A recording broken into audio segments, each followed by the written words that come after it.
used to lose $100,000 deals because I was overselling how unique my product was. Then I stopped selling it like it was one of a kind, and I started selling it like it was a commodity, like they could go and get it from 10 other vendors.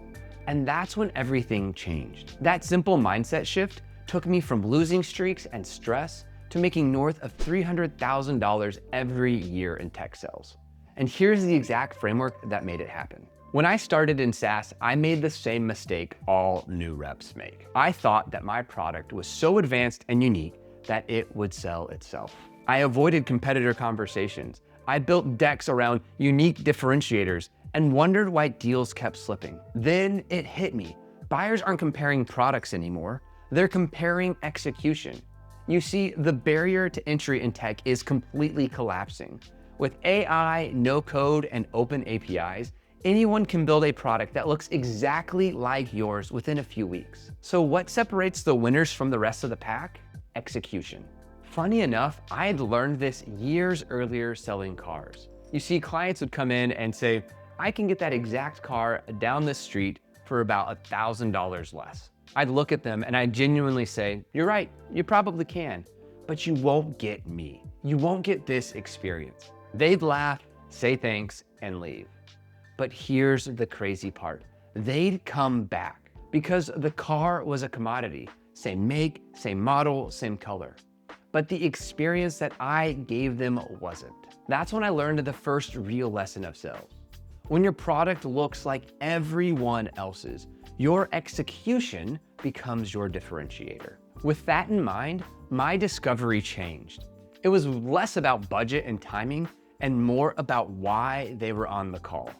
Why now? Why solve this problem over all the others they were facing? I assumed that they had 10 demos lined up because they probably did. So that means every call became a test of whether I earned the right to be remembered, the one who got them and understood their issues. When you start discovery like this, your questions get sharper and your pipeline gets real. Okay, so here's the one that freaks most sellers out: competition. When a prospect would ask about competitors, I stopped dodging the question and steered right into it. I'd literally say, you should absolutely check out X company. I've heard that they're pretty good at A and B, but might have some issues around C. That being said, you should totally check it out for yourself because I want to make sure that when you purchase, you know that it's the right product for you.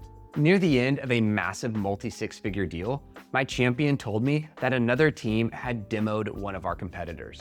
Because I knew exactly what problems they wanted to solve and what our competitor could and couldn't do, I did the unthinkable. I emailed a recorded demo of their product to my champion, and I wrote something like this. As you can see from the demo, they're great at data visualization, but it looks like their query engine might be tricky for non-technical users, which can limit how many people adopt the platform and use it regularly, but it's definitely worth checking out.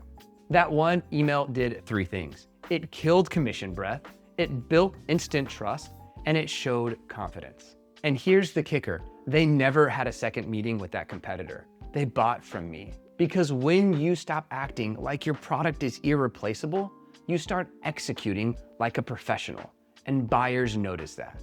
When I reach the economic buyer, I don't pitch product. I talk about what success looks like for them in this role, on this project, over the next year or so.